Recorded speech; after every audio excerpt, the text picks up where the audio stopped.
3 years, and a Republican alternative that would have created new health savings accounts. On Wall Street, the Dow up by 646 points, the Nasdaq dropped 60, the S&P 500 advanced 14. More on these stories at townhall.com. Cold comes swiftly to Ukraine, and for elderly Jews like Olga, it can be deadly. She's 79 years old. She lives in a small village where there is no indoor plumbing, no bathroom, or reliable access to heating. And each day, she has to pump water from a well, even in sub-zero temperatures. To use the restroom, she has to walk through the bitter cold to reach an outhouse. Her meager pension is not enough to cover food, medicine, and heat. Poverty threatens to consume her life, but when all seems lost, Olga received a nourishing food box, emergency lighting, and a warm blanket. This aid is a life-saving gift for someone like Olga. The International Fellowship of Christians and Jews and that staff, they lifted her spirits and they reminded her she's not forgotten. Today, thousands of elderly Jews across Ukraine and the former Soviet Union face similar struggles. Their homes are fragile against the cold, their resources are scarce, and their health is fragile too. For them, winter is not just a season, but a fight for survival. Learn more at urgentifcj.org. That's one word, urgentifcj.org. Here's the Wall Street Business Report. President Trump argues that the Federal Reserve's quarter-point rate cut was too small and could have been doubled.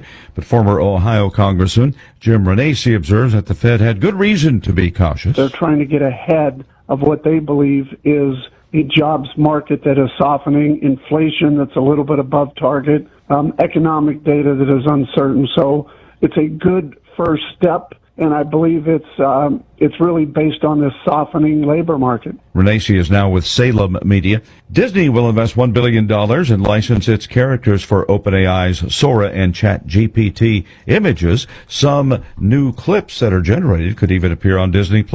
A booming session on Wall Street, at least for the Dow Jones Industrial Average. It was up by 646 points. The Nasdaq struggled. It was off by 60. For the Wall Street Business Report, I'm Bob Agnew. News and analysis at Town Hall. On Point weather on 107 The Point.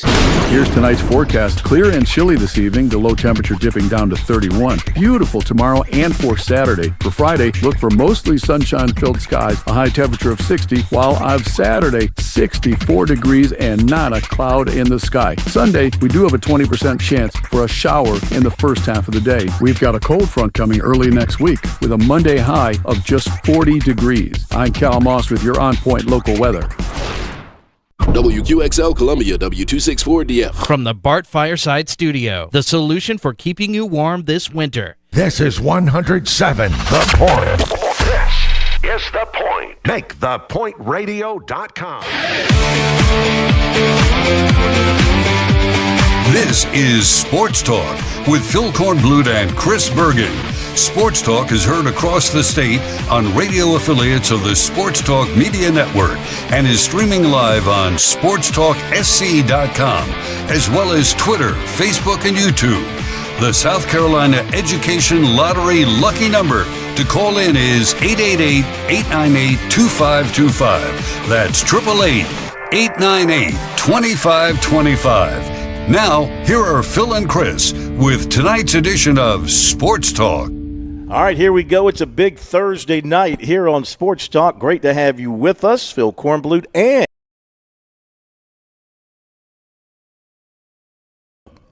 we're taking the first train out of Myrtle Beach. We're here at the train depot. It's the donors reception tonight for the Touchstone Energy Cooperatives Bowl. All the folks who contribute their time and their money and their intellect to help make this the best all-star game in America will be here to socialize. Mm-hmm. You know what that means when you socialize. They'll be doing social-type things. We will have the two head coaches, Brian Smith, John Boggs, with us about 7:05. We will have Mike Morgan. We'll see what's on Morgie's mind tonight. That'll be at 6:35. We got a lot of stuff to go through. South Carolina got the three coaches all signed up. We'll talk about their contracts, what they mean, the individuals, not the contracts, what the individuals mean to South Carolina. And I think it's a good day for them. I think it's a good day. I think, this is one of those deals. You never know what's going to happen. At least today, at least on paper, I don't see how these three guys can fail at South Carolina, Bergie. They all have incredible track records. I like the fact that they're all older, which I think Beamer needed to do. I think that they all have incredible track records that you can look at and say, yep, success, success, success, been around the block. And for the most part, they've all been college coaches. I know that Drayton spent some time in the NFL. So I think Shane Beamer got it right. I mean, he felt like he needed to make moves. He made those moves. And he went out and got, with the help of his athletics director, he went out and got one of the big names in the offensive coordinator's world. And I got to believe that Kendall Briles is looking at this. He got a 3-year contract at 2.1. So he's taken care of from that standpoint. And, I'm sure he's young enough that he wants to be a head coach. And, what he needs to do, of course, is help stabilize Shane Beamer and ensure that Shane Beamer is successful, where he remains the head coach at South Carolina and continues to build, and then he takes that and he's able to take that next step. Sure, and I think he probably parlays that into a head coaching job himself, but I think you're right about the 3 guys, and Scott Eisberg Scott does a really good job down at Charleston of getting to the meat of the stories. He actually talked to Maurice Drayton over at the Citadel today and asked if he and Stan Drayton, the new running backs coach at South Carolina, were related, and Coach Drayton, Maurice Drayton, in the only way he can, said, we do not officially know, but we tell people we are related all the time, but they've never met. He said he's looking forward to getting up to Columbia and meeting him face-to-face, but he believes that because his last name was Drayton, it may have helped him get in the door in college coaching. But, no, I think you're right, Phil, and especially Kendall Briles. This kind of reminds me of when Garrett Riley was hired at Clemson a few years back. So much buzz about what he was able to do offensively and what he might bring to the table. I think this is a similar hire, and Gamecock fans are certainly hoping they finally have an offense. All these years we've wondered, all right, what exactly is the identity of the South Carolina offense? And I don't know if we've ever gotten an answer to that question. I think we finally do now. It's Kendall Briles' offense, and that's the first time I think Shane Beamer can actually say, this guy has an offense that he's going to run for my team. Yeah, and he just kind of step out of the way and let him do it, which I'm sure that Kendall Briles said, if I'm coming, I've got to have autonomy, you do the things you have to do as a head coach. You make decisions, you make calls. I look at Chad Morris and Dabo Swinney at Clemson, and I don't know that Dabo Swinney would always say it's not the Chad Morris offense, it's the Clemson offense. Right. Bull crap. It was Chad Morris's offense. You hired him to bring in an offense. And the more you messed with it, the more things got out of kilter. You leave the man alone and you let him do his thing. So I think Beamer's smart enough to do that. Step to the side, take care of all your other duties, take the credit, take everything that comes with winning, with Kendall Briles running an offense that, should get you into the mid-30s, 35, 38 points per game. If Lenoir's And that's, you're going to bring it up. Yeah. That's the question. What does that mean for Lenora Sellers? Because you've got to keep him in the mix, you would think, and let him stay and see what he can do in an offense. But my point about the 30, 35 points, if you're not producing that kind of offense in college football, as we saw this past season, you have no shot to win. Mm-hmm. Defenses cannot hold teams to 17 points a game. It's just not going to happen, especially playing the teams that South Carolina has to face. You've got to go out and score 35 points a game to have any shot to win in the SEC anymore. And I don't have the numbers in front of me, but my guess is Ole Miss is averaging well over 30 points a game. Certainly Alabama's averaging probably right at that number. Anybody at Georgia, too, anybody at the top of the SEC, more than likely is a very, very good offense, and that's what Carolina's got to get to.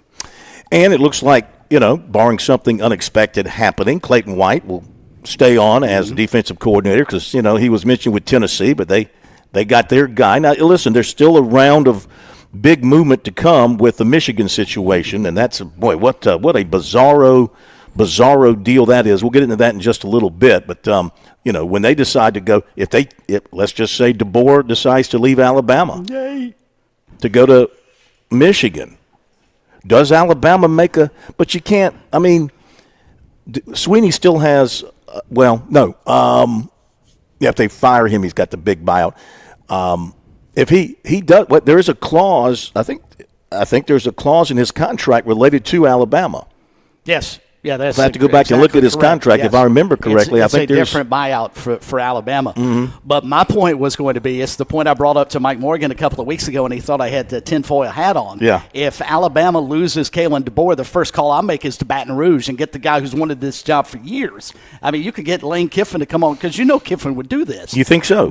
Before the ink is dry on his contract at LSU, he's got a chance to go to Alabama. Are you kidding me? Do you think? No, seriously. Do you think he would up and leave LSU after everything that he created, making that move? Do you really think he would just turn around and leave LSU to go to Alabama? I absolutely do. I mean, how much would Alabama have to pay him? He's getting what, $13 million?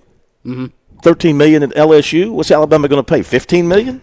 Yeah. I mean, and it's in the money. I mean, if all things being equal, I think Ole Miss, maybe not to the degree what LSU is paying him, but they could have been in the ballpark in terms of pay. He just felt like, my guess is, first off, he loves the drama surrounding him. Let's not kid ourselves. Mm-hmm. Lane Kiffin is a diva and loves the fact that people were talking about him for 2 weeks, and he goes to a place that he can be the center focal piece once again and possibly win a national championship. You don't think he looks at Alabama thinking, the Alabama's job is even better than LSU, and they could pay pretty much what LSU is paying me.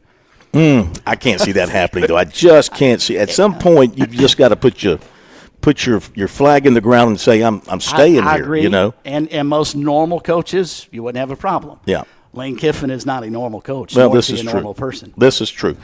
So we got all that going on. Here are some of the numbers for these new coaches at South Carolina. So the contract for Kendall Briles is 3 years. It began today. There is video evidence of Kendall Briles landing at the downtown Columbia airport, arriving at the good job by boys over there at Jack over at Gamecock Central. Mm-hmm. He was Johnny on the spot there, and so was State Newspaper at the airport, at the downtown airport, and then over at the football office building as Shane Beamer came out to welcome the coaches. So he gets a 3-year deal, begins at $2 million this year, 2.1 next year, and 2.2 the third year. Of course, everything's open for renegotiation if things go extremely well. There are bonuses up to $50,000 for winning a SEC championship game, and then up to $65,000 for winning the national championship. That's kind of cheap on the national championship. Well, and also, should they benefit based off the team? I can understand that if you're going to hand out that across the board, but I would think your incentives for your coordinators would be different and based off your side of the coin and what they produced, i.e., you average 35 points a game, you get XYZ money. You average 40 points a game, you get XYZ money. On the flip side, Clayton White holds opponents to 28 points per ball game, he gets XYZ. If he holds opponents to 20 points a game, he gets a little bit better bump. I'm surprised the incentives for coordinators aren't basically based off what they do. Now, this is interesting. First of all, if USC terminates him without cause, then he gets liquidated damages in an amount equal to his base salary for the rest of the contract. If he accepts another comparable employment, the amount owed shall be reduced. But here's the interesting thing. If he were to leave, if he terminates the contract in the first year by June 30th of 2026, he has a $6.3 million buyout. You ever heard of such a buyout for an assistant coach? I don't know that I've heard of such a buyout for an assistant coach like that. 6.3. It drops to 1.5 starting on July 1. Starting on July 1, it drops almost $5 million. Over 5. It drops, it drops about $5 million through the rest of the year of 26. And then the next year, it's a little over $1 million. Then the next year, it's only $50,000. So, I mean, they're trying to lock him in, Yeah, South Carolina, assuming that the coaching carousel cycle ends in June. So if they get him through June of next year, they're going to be safe and that they don't have to worry about it. I can't imagine after watching what we're going through still right now.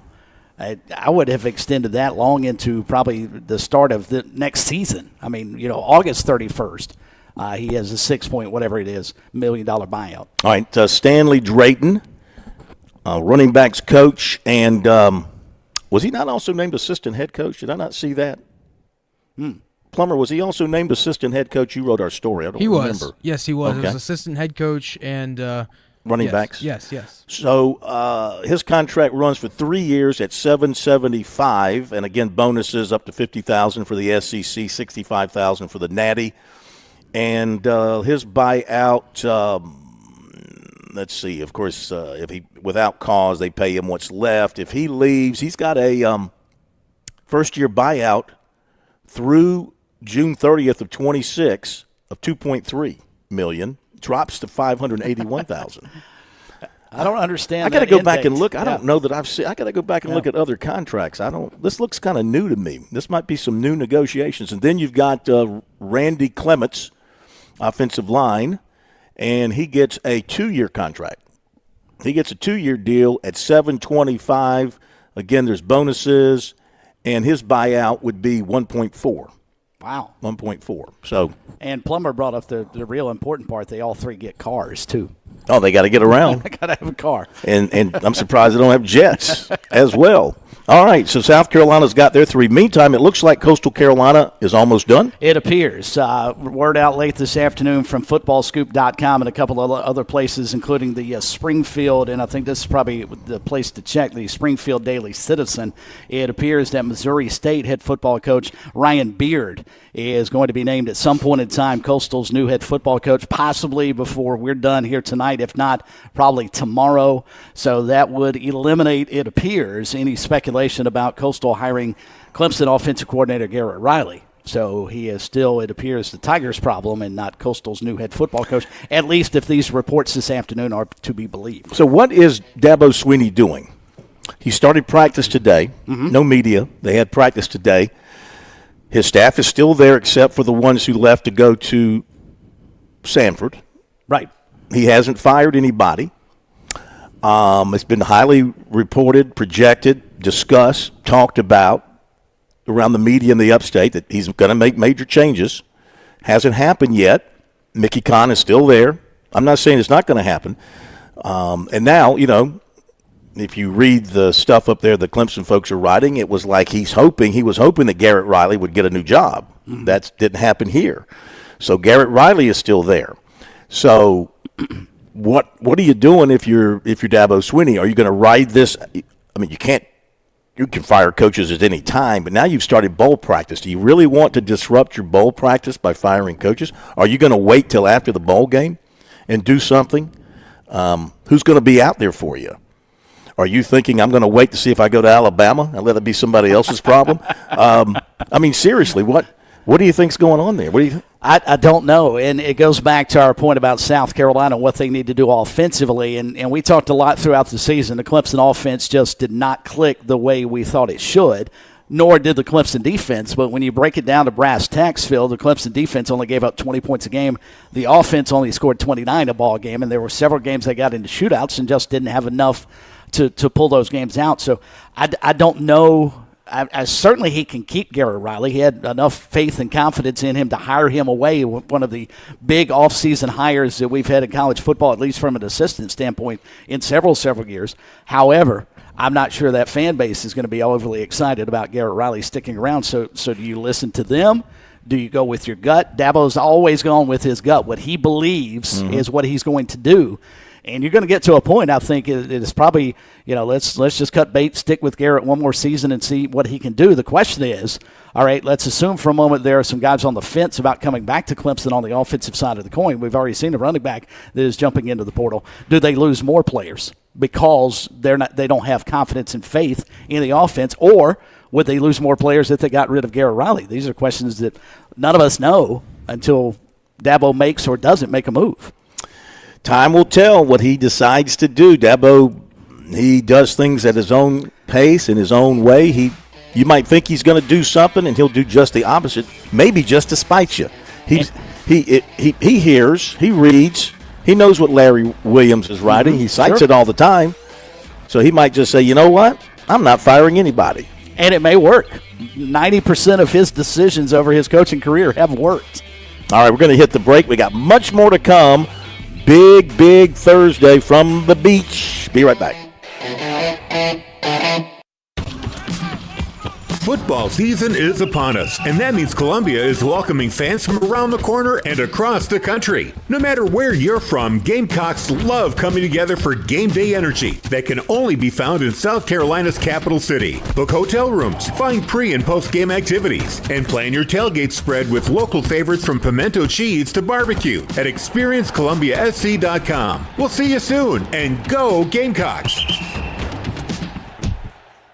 This is Larry Leitner, owner and founder of Midstate Roofing, and for nearly 30 years, we've continued to be the proven leader in the roofing and waterproofing industry. Midstate Roofing's proven history is your assurance that our professionals at Midstate Roofing will provide the proper advice, service, and results to the needs of your facility in a manner both safe and pleasing to your operation. From high-rise to hospitals, manufacturing to industrial, Midstate Roofing designs and installs bonded systems with a protective guarantee that will keep your operation dry and running long into the future. 24 hours a day, 7 days a week. And this is Blake Leitner, reminding you to protect that roof with a maintenance contract. Call me today at 803-356-1919 or online at midstateroofing.com. That's midstateroofing.com. You'll speak to an on-call technician after hours or a Midstate Roofing staff member during hours at 803-356-1919 or online at midstateroofing.com. And as always, tell them Midstate Twins. If you have a leak, let Midstate Roofing take a peek. Touchstone Energy Cooperative members save more on electricity, and members save more on insurance, groceries, healthcare, restaurants, travel, concerts, and sporting events through Co-op Connections. Touchstone Energy is an alliance of the member-owned electric cooperatives, and as a member, the power is yours. Experience the power of co-op membership with Touchstone Energy and find out how much you can save on electricity and a whole lot more at touchstoneenergy.com. I'm State Treasurer Curtis Loftus, here to share some great news. Future Scholar, South Carolina's 529 college savings plan, can now be used for a lifetime of learning. From K through 12 to college and beyond, saving tax-free for your child or grandchild's education has never been easier. You can start with any amount. Contributions are tax-deductible and earnings grow tax-free. Discover the smart, easy way to save for college today at futurescholar.com.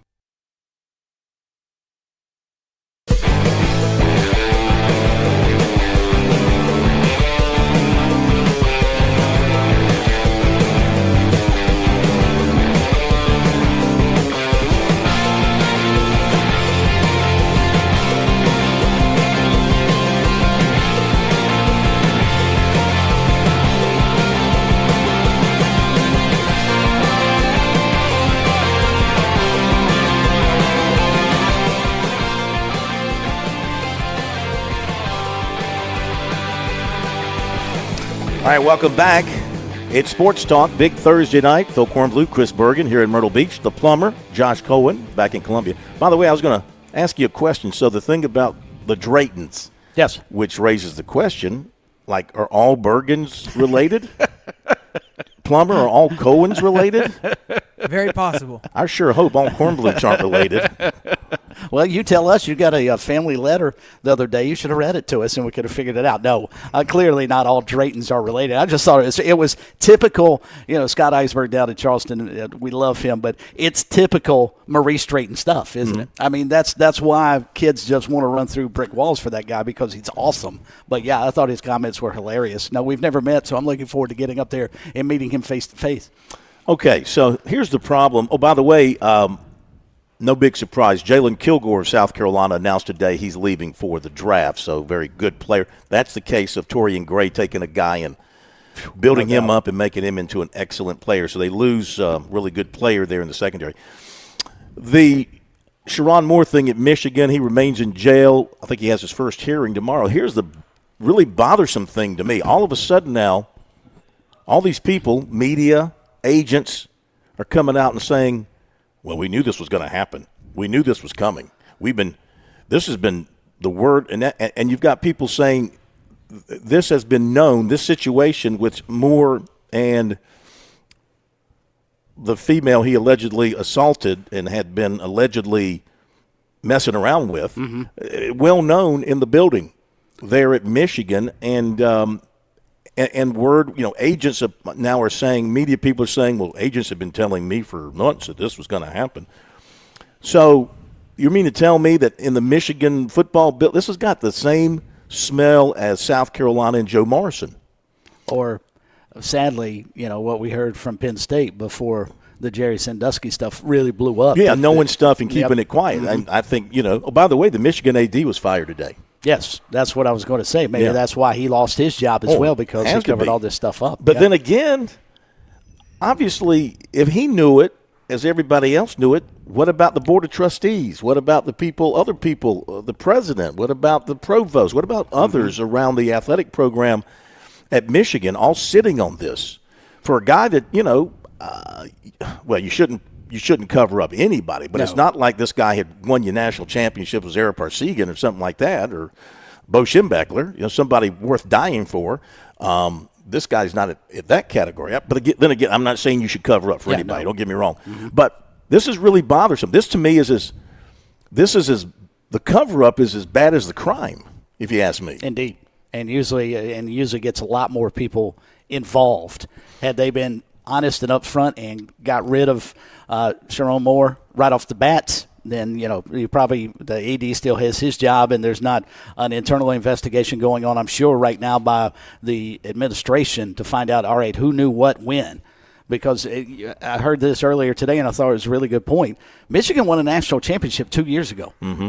Does anybody remember that? No, all you remember now is they had a guy who was cheating because he was stealing signs, and now you got this mess, and you've got the Harbaugh mess when he left to avoid any NCAA, allegations that were probably coming his way. So I mean, it's almost impossible to believe. It seems like there are years from when they were really good in football and did everything the right way to where we are now with them. Yeah, it's very bothersome that an institution like that, especially one like Michigan, and let's face it. In all likelihood, have this woman not gone to the Michigan people and showed them the evidence of what was going on, this would never have happened. They would have kept on just looking away, and as long as she stayed quiet, didn't spill the beans, they weren't going to do anything. Because if you're going to do something, you would have done it already. You'd have done it, as soon as you found out about it. They were complicit. They were all, as far as I can tell from 1,000 miles away, looking at it here with the information in front of us, they were all complicit in sitting on this. And you know what? So is the media up there. Because all these people are coming out and saying, well, I heard about this. Well, where's your proof? Why didn't you write something about it? Why didn't you say something about it? Because you're talking about a situation that almost led to 2 deaths.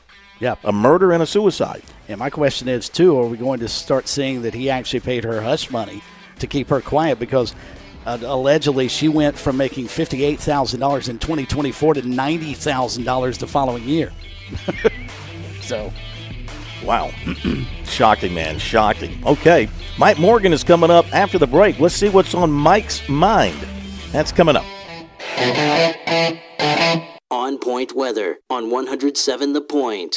Here's tonight's forecast. Clear and chilly this evening, the low temperature dipping down to 31. Beautiful tomorrow and for Saturday. For Friday, look for mostly sunshine-filled skies, a high temperature of 60, while on Saturday, 64 degrees and not a cloud in the sky. Sunday, we do have a 20% chance for a shower in the first half of the day. We've got a cold front coming early next week with a Monday high of just 40 degrees. I'm Cal Moss with your On Point local weather.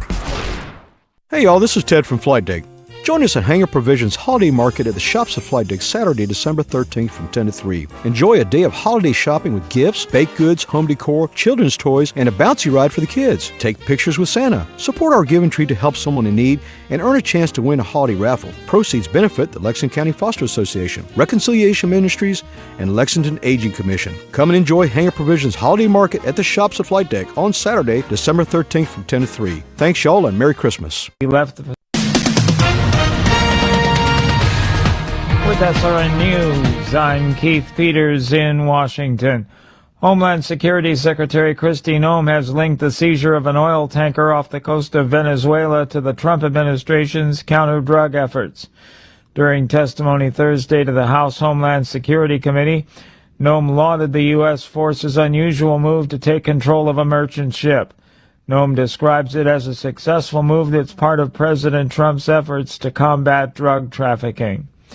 Kilmar Abrego Garcia has been released from an immigration detention center in Pennsylvania following an order from a federal judge issued Thursday, according to his attorney's office.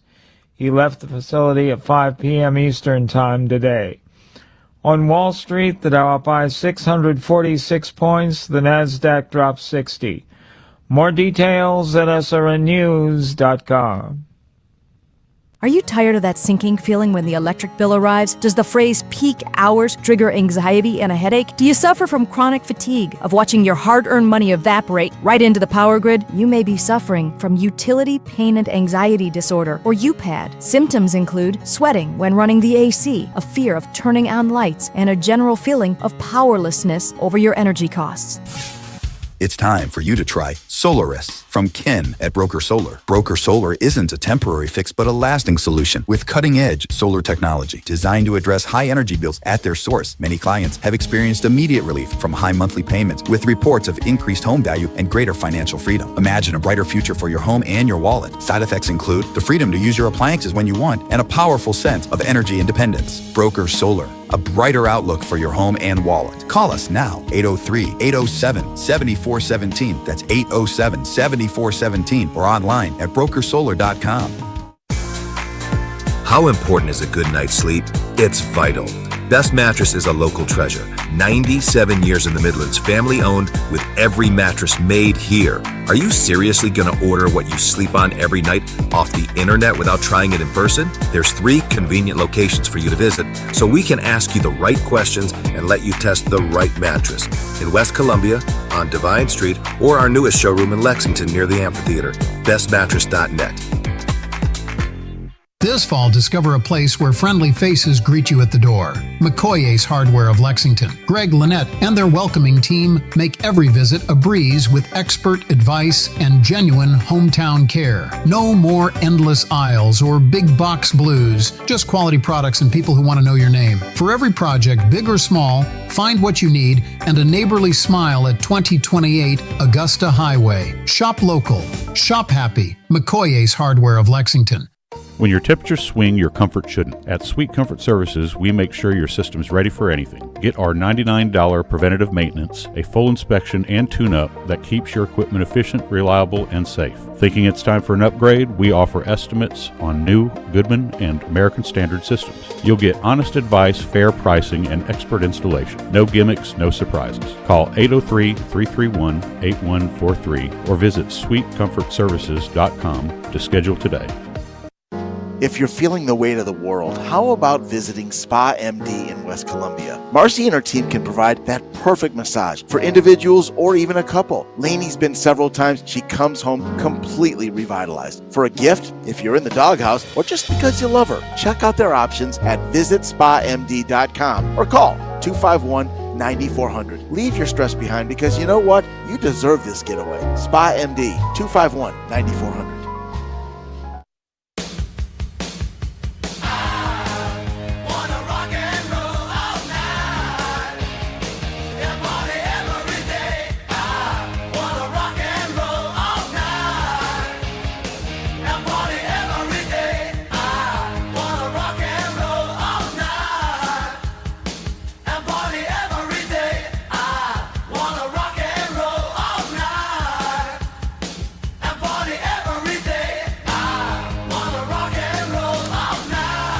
Coastal Carolina has made it official. Yes, they have. The Chanticleers have their 5th head football coach, and he will be Ryan Beard, who currently is the head football coach in Missouri State University.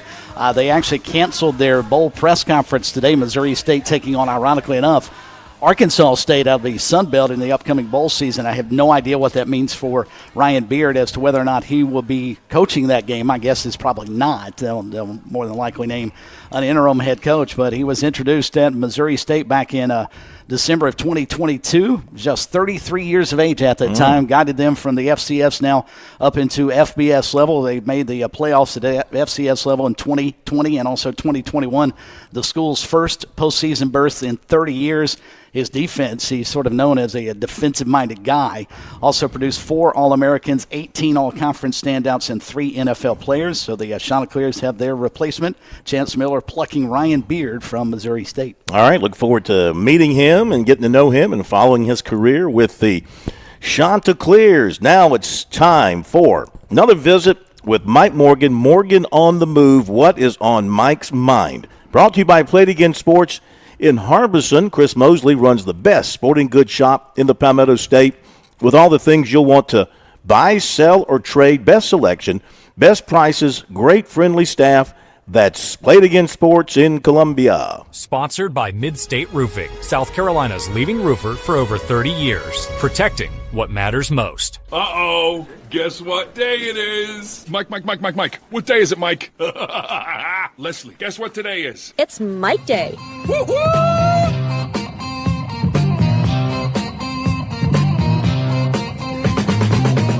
And Mike Morgan joining us from the annual ESPN Christmas party up in Bristol, Connecticut. Not well, quite. oh gosh, dadgummit, what's his name? Is is SVP nearby? Can you put him on the phone? We'll talk to him. I'll get right on that. I know he yearns to be on Sports Talk. Big fan of the recruiting report and the latest on the Too Deep for Benedict. But I'll see if we can get going. Actually, it was Berman. I was trying to think of Berman's name. Couldn't come up with Berman's name. Okay. All right. Hey, listen, college football never fails to give us plenty to chew on. Let's begin with the Gamecocks. What do you think of the three hires? We all give it a thumbs up. What do you do? Well, I mean, the biggest one obviously was the OC. And I've talked about this on the ITG show and on the podcast because I couldn't help but notice there is a massive trend this year. A half a dozen offensive coordinators were just hired in the SEC. I mean, one after the other. It was just one domino after the other. And every one of them has a press release that looks really, really good. And everybody's excited about it. And in 3 years, probably half of those will be fired. We just don't know which half. I'm a big Kendall Briles guy, for the record. I used to do Baylor games when I was at Fox, and it was Kendall Briles who was it was Art Briles who, of course, was the head coach. But Kendall was a young assistant there. And obviously that's where he, gets so much of his offensive philosophy. But I think the misnomer is, you have to have this incredibly uber-athletic running quarterback to be successful in that offense. The games that I did were right after RG3 left, won the Heisman, and it was Nick Florence and Bryce Petty. And they were not uber-athletic, but you know what? Because they were really good passing quarterbacks, they were accurate, they read defense as well, they did extremely well. So this is not like I've been hearing a lot of, this will fit Lenora Sellers.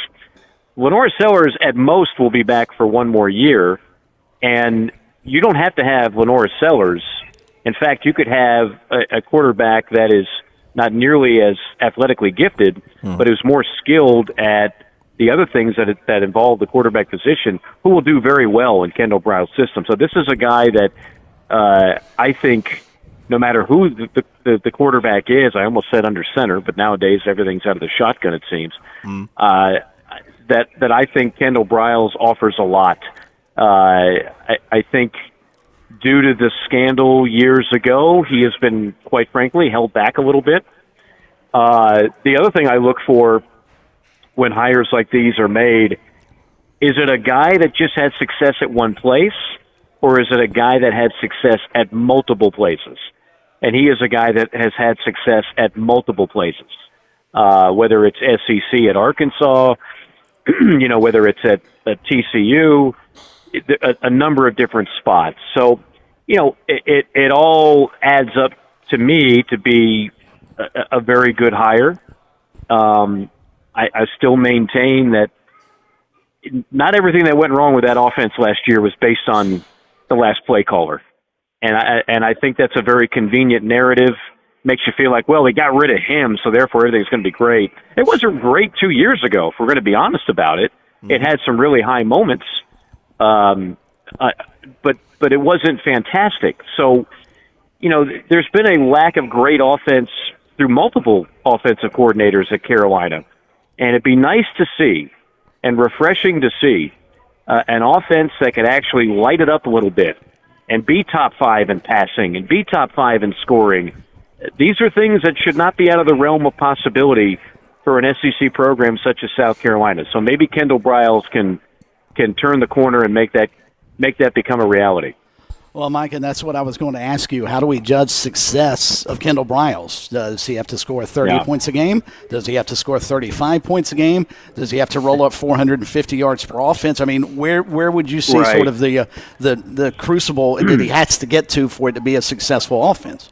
Yeah, no, I mean, it's an excellent question, and the way I judge everything is based on where you rank within your conference. Mm-hmm. So I don't have a hard – because if you noticed, the reason why there were 6 offensive coordinators that needed to be hired, offense was down this year in the SEC. Yeah. It wasn't just – now, Carolina took it to a whole new level, but there were other programs. I mean, talk to Auburn, talk to Florida, talk to Kentucky. These are all programs that had a lackluster offense and needed a breath of fresh air.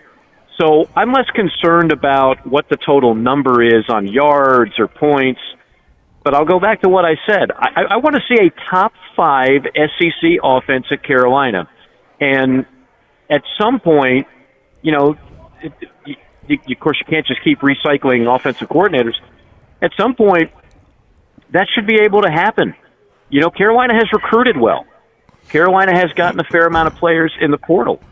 So why could that not be a reality? We've seen it happen on the defensive end, not this past year, but the year before. That was an elite defense that was top 5 in the SEC in every category. Mm-hmm. I'd like to see that just one time on the offensive end. Yep. South Carolina starving for offense. Maybe, go back to the Spurrier days now during the 5-year dominance of Clemson and the run they put together. They had some good offenses, and they were 34, 35 maybe points per game. I could go back and look, but I think they were in that neighborhood. Yeah, they were in that neighborhood. I mean, they weren't like fun and gun, Spurrier at Florida good, and they weren't like LSU 2019 good or some of the Alabama offenses when Lane Kiffin was running the offense. But they were good enough, and they were exciting, and they made big plays, and Spurrier's a Hall of Fame play caller. And then let's be honest, even those years, you could make the argument the strength was still the defense. Mm-hmm. The strength was all those studs on that defense. But the offense could hold its own and was more than productive. And we haven't seen that, in a while. It comes in bits and pieces, that the Tennessee game sticks out, obviously, and Spencer Rattler throws a half a dozen touchdown passes. But for much of it, it's been, the offensive line's bad. Well, there's no good running backs. There's not enough good wide receivers. And then you get this Heisman Trophy candidate at quarterback, and he takes too many sacks.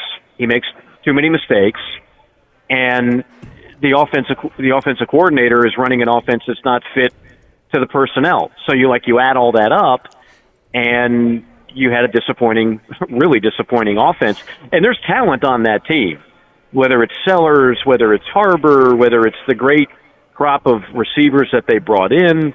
I get it. The offensive line wasn't good. It wasn't atrocious. I've seen worse. In fact, I've seen worse at Carolina. And at the end of the day, it has to get better. Carolina's really going to play for big prizes. 2 years ago, you were able, despite the fact your offense was it was decent, it was middle of the pack in the SEC, but the defense was generationally good, and you won 9 games. That's not going to happen every year. Didn't happen last year. So at some point, I'd love to see the offense just turn a corner that it hasn't been able to turn in quite some time. Mike Morgan on the move with us here on Sports Talk. All right, so the Michigan situation, and that thing's going to play out here for a little while, but not going to really get into that. What I'm interested in with your conversations and contacts around the SEC, and of course, DeBoer's name was one of the first ones to pop up. Would he seriously consider leaving Alabama for Michigan if they were to come calling? I don't think so. I just don't think Kalen wants to do that. Now, had they not made the playoff, it might have become so toxic that maybe that would have been the exit door, the escape room, if you will. But they did make the playoff, and they did win, 10 games, and overall he's done some good things there. So my guess is no. My guess is no. I really think if this whole thing happened, if they realized just what an absolute turd of a human being Sharon Moore is a couple weeks ago, they would have hired Matt Campbell. But Matt Campbell just got gobbled up by Penn State. So now not only has Sharon Moore ruined lives and his own career, he's also potentially ruined Michigan, because you're not going to be able to get some of the names you would have gotten had they just fired him a couple weeks ago. All those big names that Michigan would have certainly been in the hunt for, they're all gone. And you could go after Jed Fish, and you could go after some other guys. I don't think it's going to be DeBoer, personally. So now it's like next rung on the ladder. And I don't know if Michigan is going to be overly thrilled with whoever winds up being the name in this situation. This whole thing really puts them behind the 8 ball. Yeah. But see, Mike, you're shooting down my conspiracy theory opportunity that I presented to you a couple of weeks back. Oh, if DeBoer goes to Michigan, then that opens up a spot for Lane Kiffin to get over to Alabama before the ink is dry on his LSU contract. Right. He just says goodbye, LSU. It's been real. I enjoyed a half a dozen hot yoga classes in Baton Rouge, and now I'm ready to leave. No, look, that's Daily Plaza type stuff. I like the theory. I don't think it's happening though. Shift gears and talk about the Braves for a moment, Mike, while we got you, before you get back to the ESPN holiday party there up in Bristol. So I am not in Bristol, but okay. Big announcement today. Braves Fest. New free activities include Braves Country Karaoke and Braves Fest podcast studio. So big announcement by the Braves. No, actually, I'm kidding about that, Mike. My sense of humor. Yes. The Braves announcing today a major pickup for their bullpen, and this comes on the heels of an announcement that they picked up a nice utility player in young Yaz, to work in. What do you think about these latest moves by the Braves? Well, I'm playing a little bit of catch up. I knew about Yaz, and I called Yaz's games in college at Vanderbilt. He's a solid player, but these are moves. These are complimentary moves. These are not, earth-shattering moves. So this one is though the signing of Robert Suarez, 3 years, $45 million. I did not know that. Okay, I did not know that. Like I said, I'm playing catch up here. I'm too busy partying it up here at the Christmas party in Bristol, as you say. Yes. No, that actually is a big pickup. The bullpen was not great at all last year, everybody. I mean, of all the things we could nitpick with the Braves, like where do you start? The starting pitching wasn't great. Of course, half the rotation was hurt, more than half. The offense wasn't great, and the bullpen wasn't great. So it's like, pick your poison. But yeah, no, that's a certainly a good pickup. And Yastrzemski's he's a nice piece. I don't know if he's an impact player, but he's a nice piece. So far, so good. I mean, it's not the names that a lot of people were hoping for. I think a lot of people were really looking for a splash pickup, and there's been all this talk about how Alex Anthopoulos, they're really going to spend more money, that he's got the green light to spend more money than they did last year when they clearly went on the cheap. But it's not over yet. We'll see if maybe there's some more hot stove things to discuss here in the coming weeks. All right, before we let you go, now be honest. How many pigs in a blanket have you had already tonight? I'd like to know how many pigs in a blanket. I don't do pigs in a blanket. I'm not a fan of pigs in a blanket. Oh, man. What is now, wrong if you were with to you? ask me about chicken tenders, I've done several of those. Although I must say, nobody beats the chicken tenders. This is a unsolicited plug. Nobody beats the chicken tenders from Seawell's back in Columbia. Nah, you got that right. Oh, those are the best chicken tenders I've ever eaten. So tell Cal and all those guys, if they can just ship those to me, I would buy, by the gross. Dozen? I would just buy. No, a dozen's not enough. I'd buy 144 of them, put them in the freezer, and just kind of dole them out on a weekly basis. Best chicken fingers of all time, Seawells. That was the highlight of many of those coaches' press conferences on Monday over there near the stadium. That was definitely the highlight. I'm guessing now they don't serve those anymore. Oh yeah. When they serve up in the press box for games, there's no lunch served for the press conference. Yeah, no press conference. No, they don't do that not for anymore. the pressers. No, you might get like a bag of chips for the presser. No, you're lucky to be able to sip out of the water fountain while you're over there. So no, you're not getting anything. They're not treating you with anything. Mike, enjoy the holiday party, and we'll talk to you next week. It'll be on the eve of the playoffs, and we'll see where things stand going into the opening round. Thanks, Mike. I look forward to it, guys. Be well. Thank you, brother. Have a good weekend. That's what's on Mike Morgan's mind. Deep thoughts. Morgan on the move here on Sports Talk. We'll be back. Don't go away. We continue from Myrtle Beach in a moment.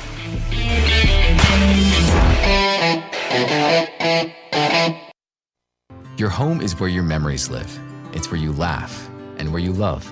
We understand the importance of the valuables under your roof, tangible and intangible alike. So no matter what's around the corner, we'll be there, offering you and your family the support that's made Farm Bureau Insurance a trusted name for nearly 70 years. You deserve more. You deserve a promise. Learn more at scfbins.com. Call me, Alex Satterfield, at 803-749-9171 for all of your Midlands insurance needs.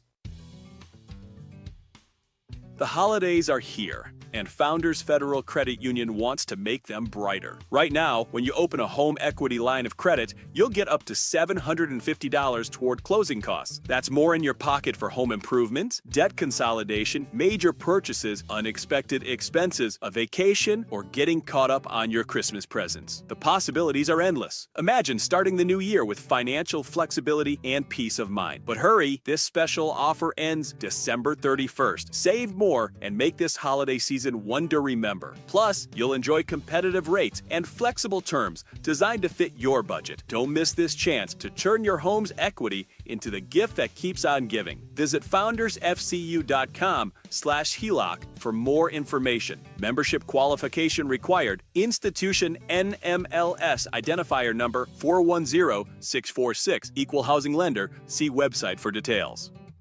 Every lottery ticket purchase keeps education in our state moving forward. In fact, the lottery has raised more than $200 million for state school buses to get our students to school safely every day. Then, the lottery helps those students go even further in their education by funding the Life, Hope, and Palmetto Fellow Scholarships. So remember, when you play the lottery, you're keeping South Carolina students on the road to success. Learn more at sceducationlottery.com/betteryou.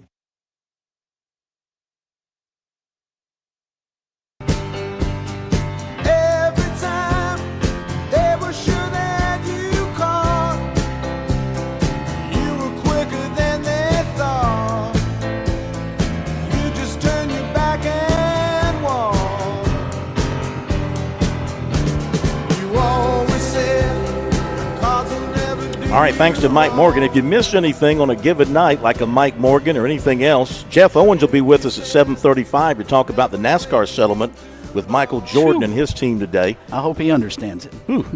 But if you miss anything on any given night, don't forget, everything's in podcast form. We don't do podcasts. We're live radio, but we take our stuff, we put them in podcast form, and we store them at SoundCloud, Apple Podcasts, Spotify. So sign up, follow us there. Sports Talk Media Network, Sports Talk Media Network. Anytime you can't find us over the air because you're out of reach or the station's doing something else, you want to find us, we're always streaming, of course, our YouTube channel. We stream on our website, SportsTalkSC.com, on our X, SC Sports Now, also on our Facebook, Sports Talk Media Network, on our YouTube, Sports Talk Media Network. It's all there for you. You can always find us. So don't fret. Just learn how to use electronics, and you'll be able to find us most anywhere. Okay, our phone number, 888-898-2525. That is the South Carolina Education Lottery lucky number. Learn more about the lottery's impact at sceducationlottery.com/education wins. Playing for fun is a win for education. Our text line 803-900-4847, presented by Larry Lucas State Farm Insurance, taking care of people across South Carolina for more than 2 decades. Don't forget, Larry's got a new location in Lexington, right behind the Mellow Mushroom. That office number is 803-359-0770. It's at 5370 Sunset Boulevard, 803-359-0770. The regular office number for the downtown office in Columbia, 803-799-1998. From the 864, this is from Ernie. Hey, Phil, back in 1988 in Columbia, USC lost to Florida State 59-0. And I've always liked Mike Morgan, but I'll never forget, before the game, Mike said this is a very winnable game for USC. Well, listen, he's employed by the home team. What's he going to say in the pregame? Thanks for tuning in. We've got no chance to win. But thanks for listening. That was the case. I was there.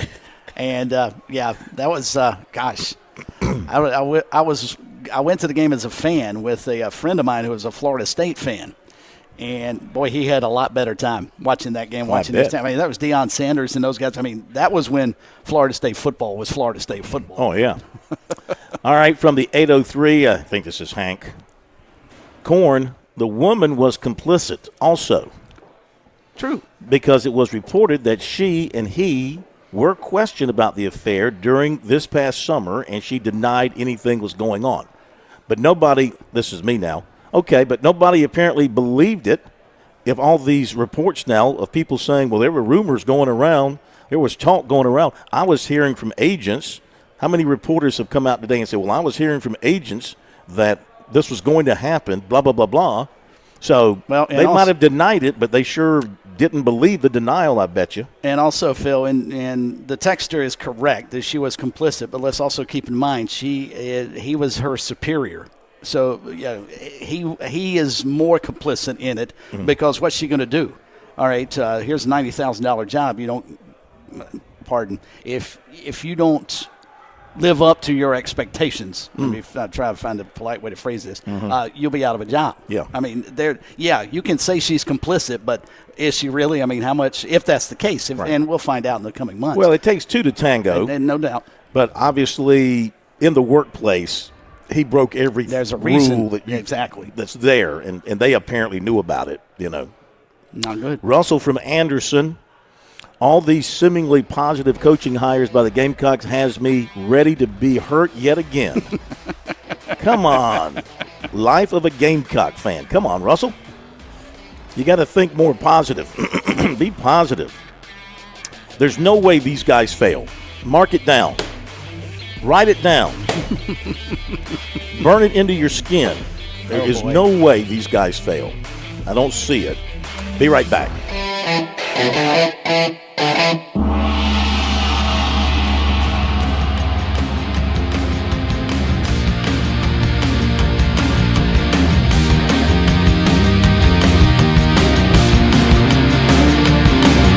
WQXL Columbia, W264DF. From the Bart Fireside Studio, the solution for keeping you warm this winter. This is 107 The Point. News this hour from Town Hall. I'm Keith Peters in Washington.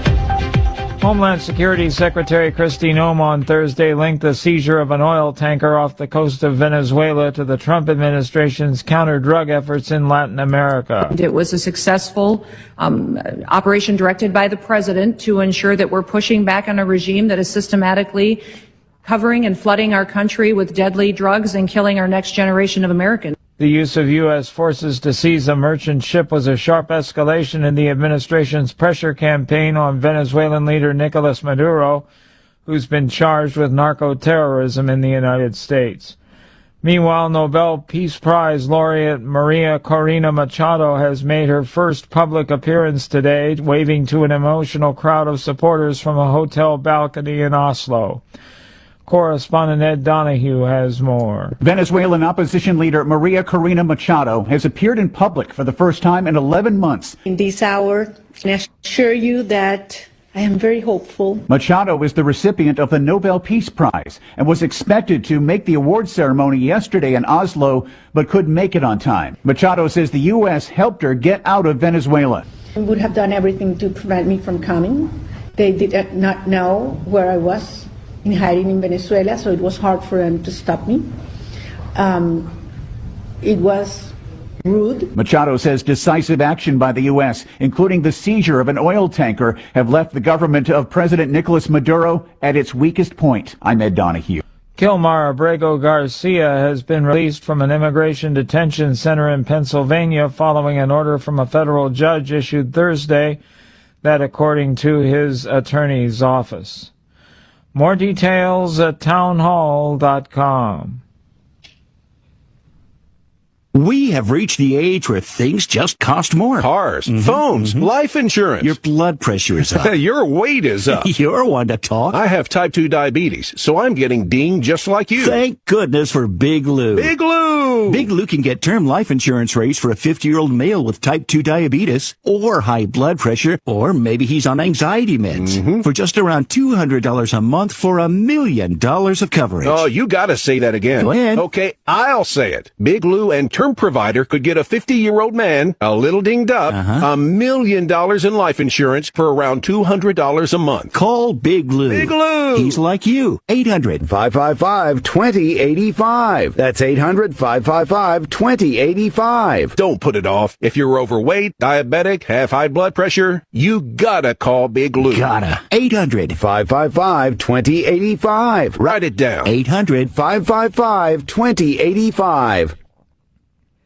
AI held back gains on Wall Street. Stocks set more records on Wall Street, even as a sell-off for Oracle and worries about a possible bubble in AI technology weighed on the market. The S&P 500 edged up 0.2% Thursday. The Dow Jones Industrial Average jumped 646 points. That's about 1.3%. The Dow and the S&P both set all-time highs. The Nasdaq Composite fell 0.3%. Gains for Eli Lilly, banks, and smaller stocks helped offset a steep drop for Oracle. The tech giant fell about 11% after announcing big spending plans on AI that surprised analysts. Treasury yields held steady in the bond market. Seth Sutel, New York.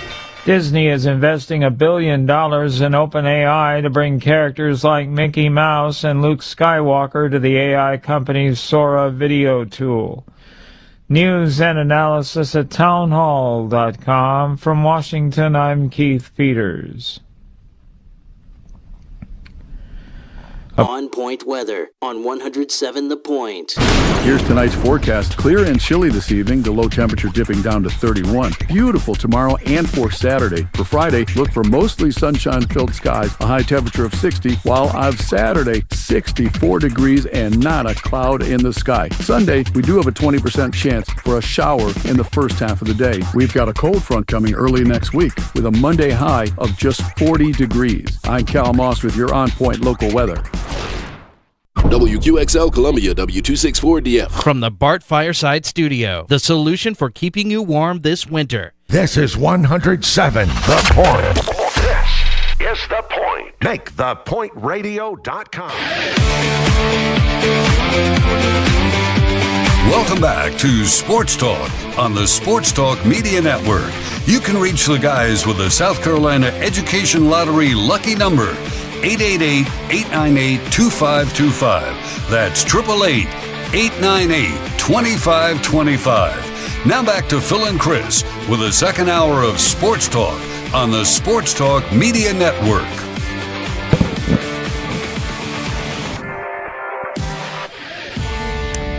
Okay, welcome back, everybody. Sports Talk Media Network. Tonight we are at the Train Depot in downtown Myrtle Beach.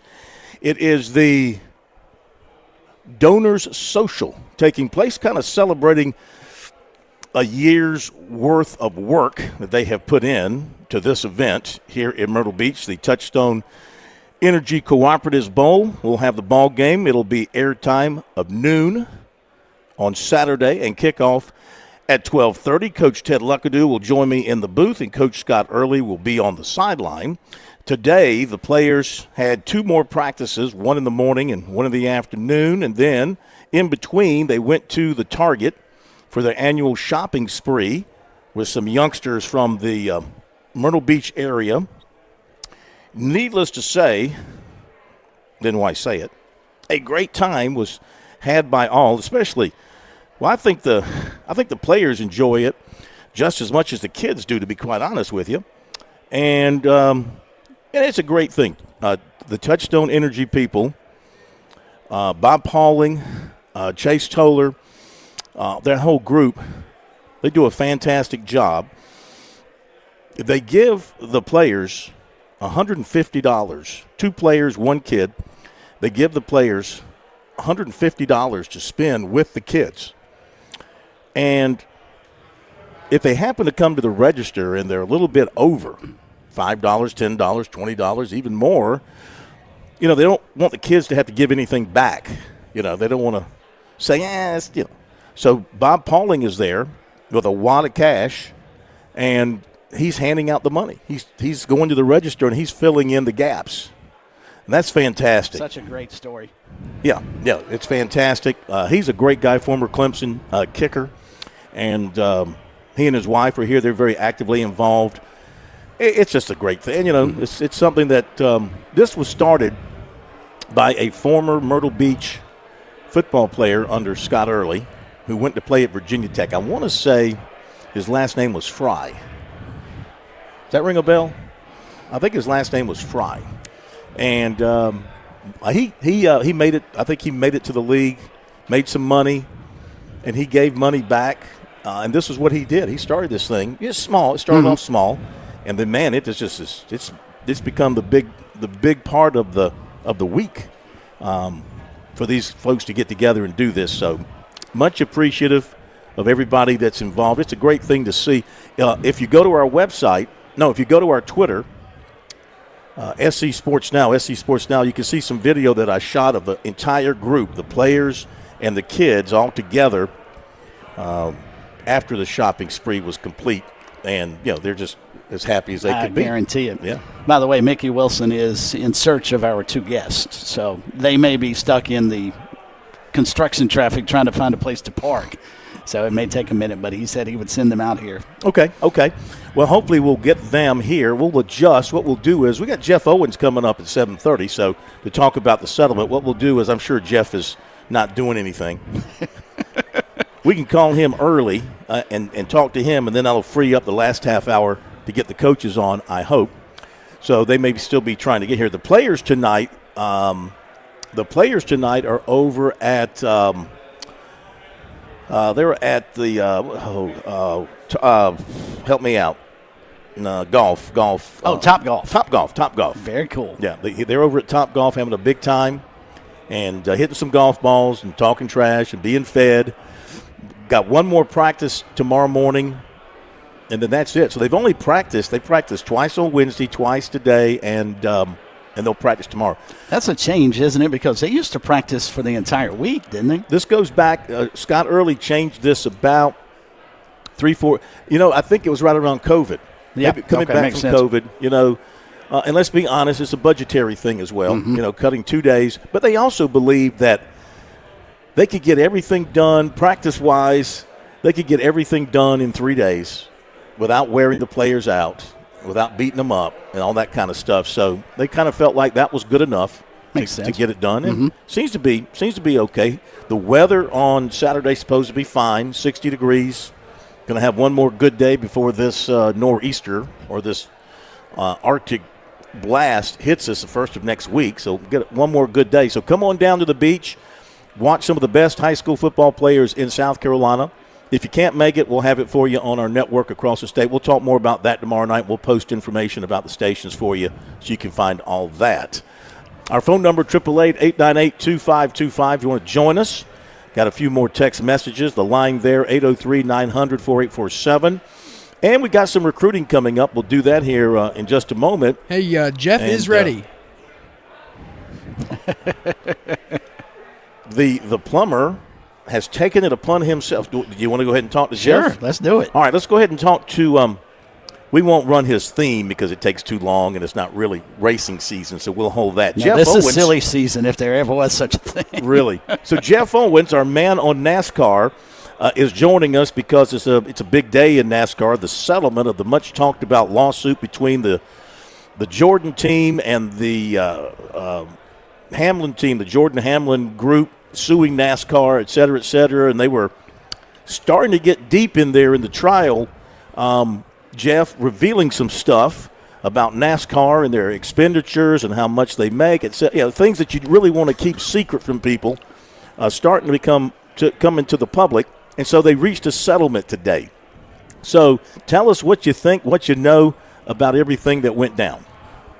Yeah, Phil, huge day for NASCAR, no question about it, and fans and everybody. Today was supposed to be day 9, I believe, of the trial, and they go in this morning, and the attorneys asked for a recess for an hour, and they went in and had some negotiations, I guess you would call it, and they came back and announced they had a settlement. They met with the judge approved that settlement, and that wrapped up the case. But a huge day for NASCAR, and it looks like, from everything we've heard, that basically Denny Hamlin and Michael Jordan and Front Row Motorsports basically won this trial. NASCAR was backed into a corner, big time. I mean, the judge had pretty much already ruled that they had a monopoly. They run the sport, they sanction the races, they own half the tracks, they control pretty much everything, and the judge had pretty much ruled on that. So they were facing a big risk if this goes to the jury, because the jury, if they sided with Denny Hamlin and Michael Jordan, NASCAR would have been on the hook for a lot of money, at least $300 million. The judge could have tripled that. So they reached a settlement, and the big thing that they get is basically the charter system, which, if you're not familiar with NASCAR, is basically the franchise. This is basically your baseball franchise, your football franchise. They just call it a charter. Well, these were not permanent. They're awarded. You got one and it rolls over, but you have to renew it. You have to sign a new agreement. It wasn't permanent. And NASCAR had fought tooth and nail for a long time to prevent it from becoming permanent, because they want to keep total control. Well, the settlement makes it permanent. That's a huge win for the teams, the drivers, everybody in the sport. I'm told that they're also getting significantly more money as well. They were meeting with the teams this afternoon to tell them what the new charter agreement is going to be. But basically, they're getting permanent charters now. They're getting more money. There's going to be some other stuff come out of it. But, they're calling it a settlement, but this is a big win for the teams and I think for all of NASCAR. Jeff, I'm curious about the charter situation, because it was described, as you pointed out, as evergreen charters. So we will have this moving forward. How does that help, say, Front Row Motorsports and J.G. Doherty Racing, some of the underfunded teams? Does that keep them in the sport? Does that help some of the teams? I think it was the owner of Front Row Motorsports says he's losing like $100 million a year. I mean, does it make it more affordable and ultimately make it more competitive, where it's not just Hendrick and Penske that are winning and obviously Joe Gibbs Racing that are winning every race? Well, it guarantees that they got a valuable asset for however long they want to hang on to it. And they didn't have that guarantee before. The best answer to that question I heard today from an economist who I think testified during this trial, he basically said that a charter right now is worth about $40 million. By adding that evergreen or permanent tag, it's now worth over $100 million. So that the teams they double their money today. They got a guarantee for the future, and they can't lose that charter unless they sell it. And there's some stipulations in there. You got to remain competitive. You can't just go out and ride around the track, and you got to stay out of trouble. You can't embarrass the sport. Stuff like that's in there. But other than that, they have a permanent charter for as long as they want it now, and that is huge. That's huge, and then I think they're going to get a little bit more money. So, yes, this should make the teams more competitive. Some of the evidence that came out in the trial, they basically said, the NASCAR teams were getting about $12 to $15 million a year under this charter agreement. they claim and showed evidence that it cost about $20 million to run a team. So they were losing money. So they claimed. So they testified. This creates a much better business model for them. We don't know all the details yet, but I can tell you this. Pretty much everybody around the sport today was pretty happy, and they put out statements to that effect. I think the only guys that aren't happy right now is NASCAR. And I'll guarantee you this, Jim France probably never thought he'd be standing on the courthouse steps next to NBA legend Michael Jordan, knowing that Michael Jordan just got in his pocket for probably about $500,000. And they're going to have to go back and pay him, by the way. You know, they didn't sign the charter agreement, so they didn't get any charter money this year. So they're going to have to go back and pay those teams that charter money, and that's going to be pretty significant payday for Michael Jordan and Denny Hamlin's team. Wow. Okay, make this simple for the common fan who's buying the tickets to NASCAR. What impact, if any, what will they see? What will be the result? What will you see on the track? Anything? Yeah, I don't know, Phil, that it's going to impact the competition that you see on the racetrack every week. What it's going to do is it's going to make these teams more profitable, maybe. It's going to give them more money to work with, more resources. They can hire more engineers. Maybe they become better. And, you know, it's like the old saying goes, you give a race team $1 million, they're going to spend $1.5 million. So they're going to spend every bit that they make anyway, probably. Most teams are. But, it's not going to be something you're going to see on the track as tangible evidence, but it's going to make the teams better off and healthier and help them survive and possibly become profitable. And in the long run, it's just going to make everybody better.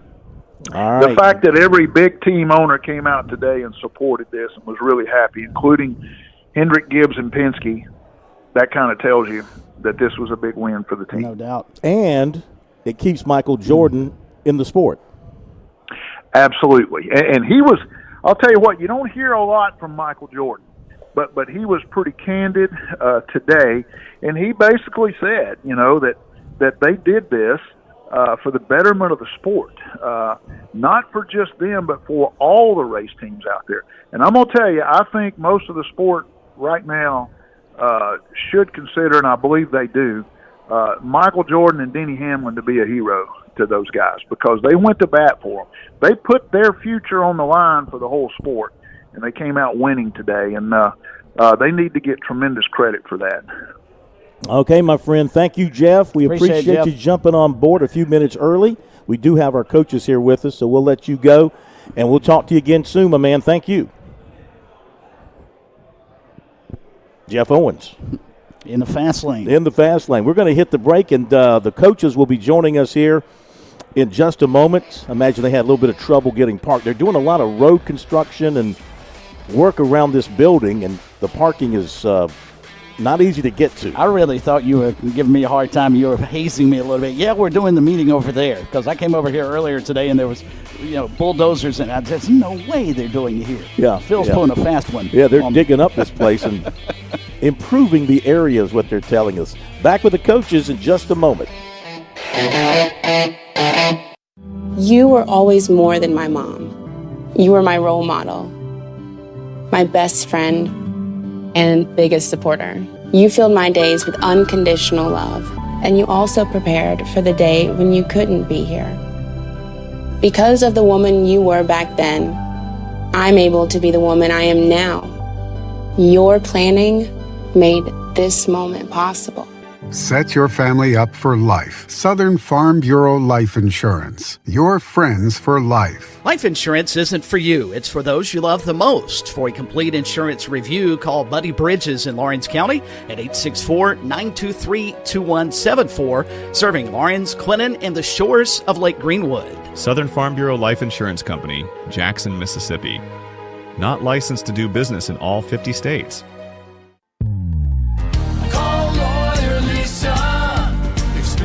The difference with Lawyer Lisa. Hi, I'm Lisa Hosseller Brown. Did you know Lawyer Lisa offers a prevention plan add-on to our services? If you already have a trust or just need some updates, Ask about getting your ducks in a row and getting all of your wishes set out before it's needed. Visit LawyerLisa.com for more information. Call Lawyer Lisa. Experience the difference with Lawyer Lisa. 7511 St. Andrews Road, Irmo, South Carolina. South Carolina's taste buds have spoken, and they're asking for beef. There are more than 7,800 farms raising cattle from pasture to plate in the Palmetto State. So whether it's steaks on the grill before the big game, sirloin medallions plated for date night, or burgers with a family, make sure beef is a part of your playbook this football season. Smoked, grilled, and slow roasted. Find the best way to enjoy your beef at scattle.org. Beef. It's what's for dinner in South Carolina. Funded by the South Carolina Beef Council, part of the Beef Checkoff program. You've put in the work for your education. The extra early, extra late, extra work. That's because you understand education opens doors to better pay, better opportunities, and a better you. Being educated about playing the lottery is no different. It helps you be a better player, one who knows when to play and when to take a rain check. The lottery's a game, so let's keep it fun. Learn more at sceducationlottery.com/betteryou.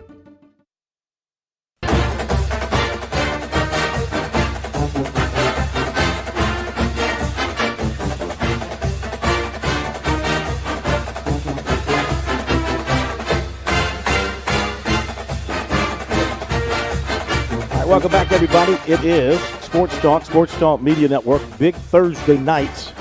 We're here at the beach. Touchstone Energy Cooperative Bowl coming up on Saturday. Tonight, the donors reception is taking place here at the Train Depot in downtown Myrtle Beach. We have the two head coaches now with us. Appreciate them coming by for a few minutes. Coach John Boggs from Blue Ridge High School and Coach Brian Smith from Barnwell High School. Gentlemen, welcome. Great to have you with us. Coach Boggs, how you doing? Great, Phil. Oh, well, now you know Corn needs to turn up the microphone. Go ahead, sir. I'm great, Phil. Great to be here. Thanks for having us. You got it. Coach Smith, how you doing? Great, wonderful. Good to have you. I was just thinking, this is historic because with Barnwell High School consolidating in a couple more years, officially the end of Barnwell High School, you're likely to be the last all-star coach out of Barnwell High School. Well, I hope I have a job, so, I'm not looking to get fired anytime soon. But we did play for state championship last year, so I think I'm okay. Yeah. But, it could be. It's kind of it's a bittersweet thing in a lot of ways, but it's also a great thing in a lot of ways because they've needed some new facilities and things for a long time in our county. And, progress is progress. So we're excited what we got now, excited what the future holds. Absolutely.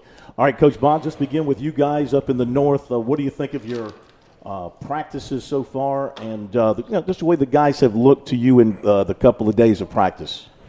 It's been phenomenal. I mean, they came in from our first walkthrough on Tuesday evening to our two practices yesterday and today. The guys have just responded really, really well. They've gelled well together. They practiced extremely well. They've had great energy. They've just jumped right out there and went to work, and it's been a lot of fun. I mean, not only because they're great football players, they're just great individuals. And you getting to know these guys and being around them every day has just been a ton of fun. And seeing these guys, you see them make plays on film, and you've picked them for a reason, and then you're seeing it live and working with them together and seeing things come together. And and it's like, one guy comes out, another guy comes in, and there's no seconds. they're all ones. I mean, whoever goes out there first just happens to go out there first, but they're all ones, and they go out there and make plays. It's been a lot of fun. What's going on at your quarterback position? Well, Roper Winsky and Gavin Toma have been our quarterbacks, and Roper from AC Flora, he's a baseball guy, and then Gavin comes in there, and Gavin.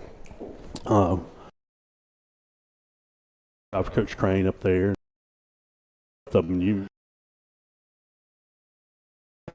Let's check on the south side.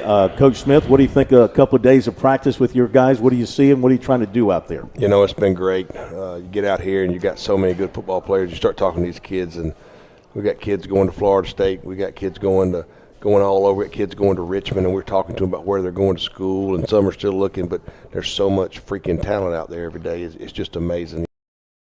it's just fun to be out there with them. I know our coaches have talked about it, that we got a great group, no issues. You hear some things sometimes, oh, this kid, he's not going to jail. He's not a kid that you want to take, and then you take him, and that's the kid that's the one everybody loves. And, so it's been great to get to know some other kids and to be out there with a group of coaches that have just really worked their tails off all week.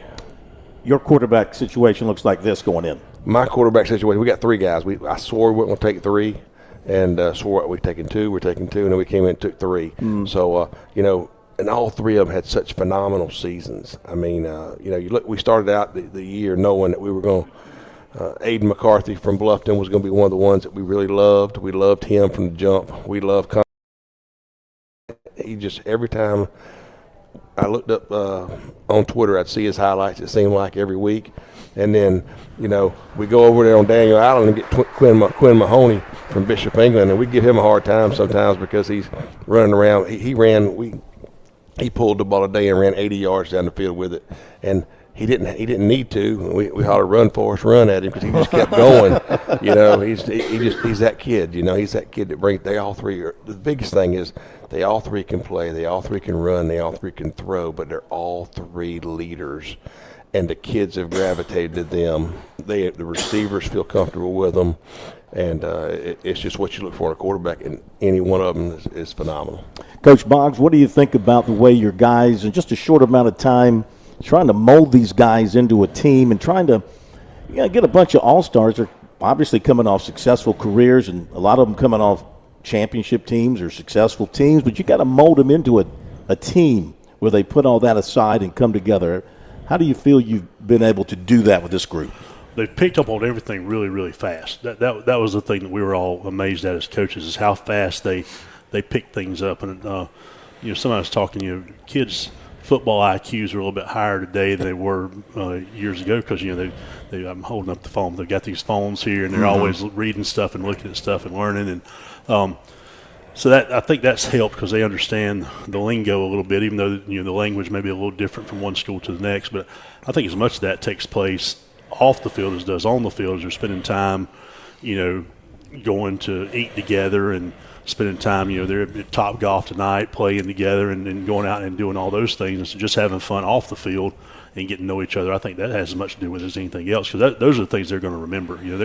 These are memories they're going to remember. They're going to have these memories for the rest of their lives, and they'll remember some of the practices and go out there, but they're going to remember the times that they just spent together doing everything. I'm fortunate enough to play in an all-star game myself, the Shrine Bowl, and I've still make connections with guys. I was talking with a guy just last week that I played with in the Shrine Bowl. Just making memories of those guys and having those relationships moving forward. And that's, I think, the biggest thing they're going to draw from this. All right, we're going to hit a break here, and then we'll get to Coach Smith and let you answer that same question. Then we'll talk about a couple of other things regarding your teams. We'll talk about what the week's been like for you, what it means to be a coach in this game, and then kind of what you're expecting the game to look like on Saturday. I think we're going to have good weather to work with, so I don't think you're going to be dealing with any rain or maybe a little bit of wind. It's been breezy out there, but it's going to hopefully warm up to about 60 and give us some nice short-sleeve weather out there on Saturday. So, coaches, hold on with us one more moment. We'll let you get back to the party in there in just a second.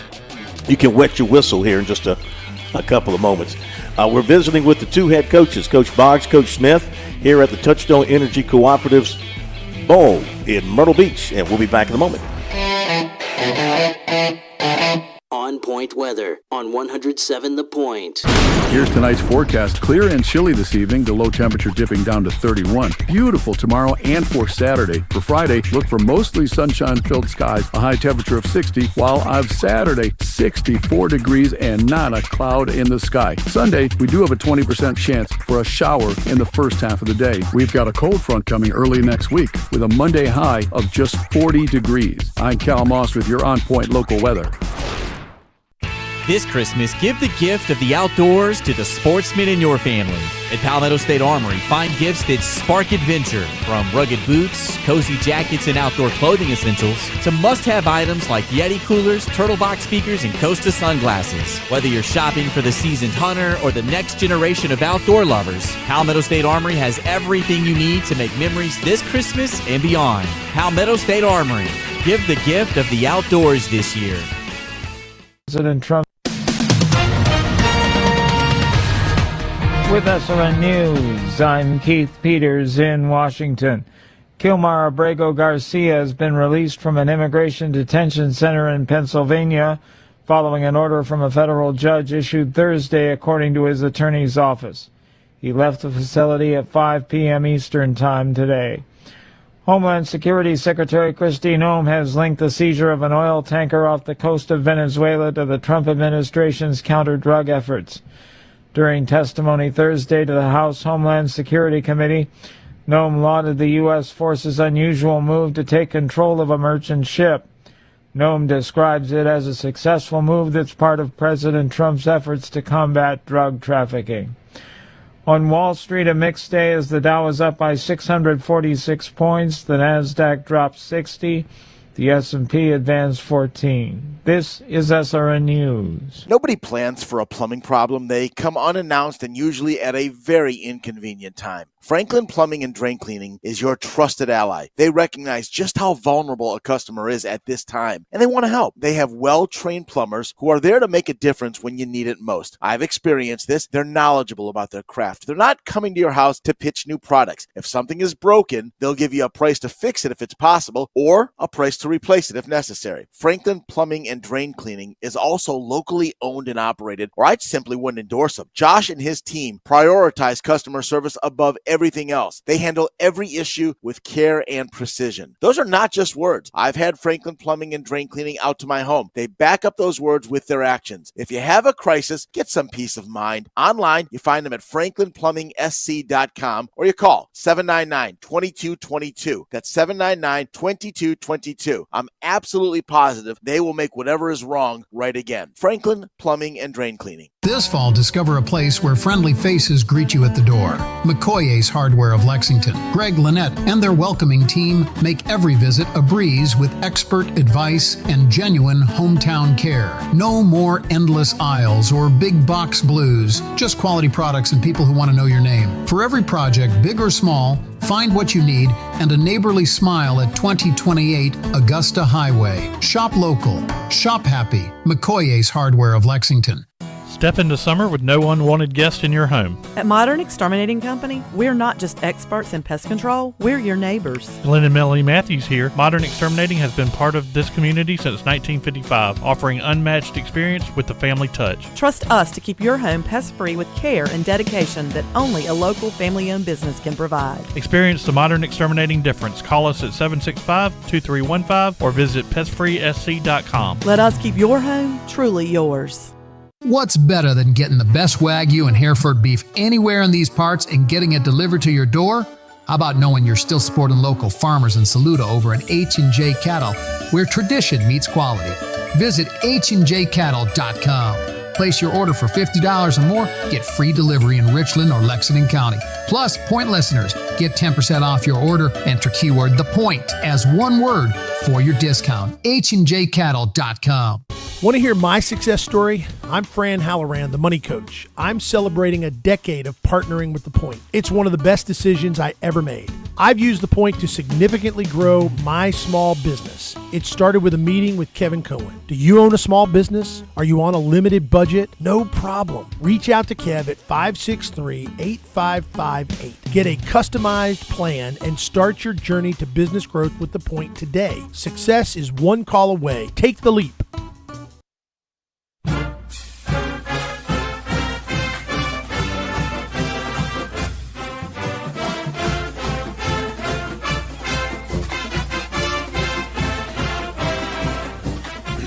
Okay, we're back. We're with the coaches of the Touchstone Energy Cooperatives Bowl, Coach John Boggs, Coach Brian Smith. We heard from Coach Boggs, coach in the North, some of his thoughts about his team and his quarterbacks and what he's looking forward to on Saturday. Coach Smith, how about with you? What are some of the things you'll be looking for from your team, offensively, defensively, based on what you've seen in practice to this point? You know, we're going to sling it around a little bit, we think, try to run the ball a little bit, but I'm just excited to watch these kids compete. I mean, I've seen these kids. You know, we got a kid that it's been cold, and we got a kid out of South Florence, Terry Gordon, linebacker, and he hadn't worn sleeves yet. He's worn shorts every practice. I said, son, if you put on shorts, if you put on pants tomorrow, or you put on a shirt, I'm gonna be upset. I'm gonna be upset when we go to practice. And he said, Coach, I don't do this. I'm ready. We ran a tunnel screen in practice, and he just hit it. It just worked out perfectly. He's going to it, and he leveled a guy. And he's been one that's really been standing out. So I just want to see some intensity, see some guys having fun. The biggest thing is, you're at the beach and you're having a good time. And I tell this story, obviously we've been assistants in this game before, and this is our last chance to be here and be involved this way. Yeah. But I always have to think, did we win or lose the game? Because our offensive staff was me and Chris Liner and Robert Muster and Demetrius Davis, who were all friends of mine, and we all play golf together still. And I have to think that we did win the game, but I have to think about that because the memories don't really involve the score. Looking back, as much as our kids today in practice, we were joking about it. Me and Jason Winstead, one of our coaches, that yesterday it was kind of quiet on the side, and today they're cutting up like a normal team would. They've kind of bonded already. They get to know their roommates now, and they've gelled a little bit. So it's just going to be a fun time, and I'm thankful that we got great weather for Saturday. One question, I don't know about approaches and all this sort of thing, but one thing I noticed, you guys were in full pads and everything throughout the week. You were in shorts. Helmet. Is there a story there? We're in full pads except for knee pads. Okay. The only thing we didn't have on was a knee pad, and that knee pad's about yay thick and about yay long, and it doesn't do nothing for you. So I'm a believer. That's the way we practice every day, and we'll take you to the ground or whatever. And we're trying not to do it this week, but we practice tackling like that every day because our whole deal is, as a player, I look at it from a player standpoint. You got to put them doggone practice pants on every day. You're going to wear a girdle anyways. Just put some shorts on. So our kids at Barnwell, we wear shorts and we wear them girdles to protect yourself. But that knee pad's about like that. And heck, we see how many high school games do we see a kid get sitting off the field because his knee pads aren't.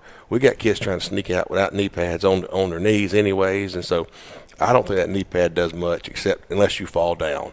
And to me, I feel like we were in full pads. So we just dressed a little differently and just – as a player, I think that's a big deal. We're only wearing pants. We don't have knee pads in. So, it's borderline obscene for some of those kids on our team with their big rear ends to have shorts on. So we just decided to make sure they had John's trying to make it look like I'm soft is what it is. He said, look, by golly, we're going to put some pants on and make Brian look soft. I know there's no knee pads in those pants. Some of them get the pants rolled up like the college kids do. So. It's awful. It's awful. Neither one of you guys are soft or anything like that. All right, Coach Boggs, like Coach Smith mentioned, you guys have been assistants in this game before, so you have to go through the protocol to get to be the head coaches. So what does it mean for you and your career to be here and run a team in this great all-star game?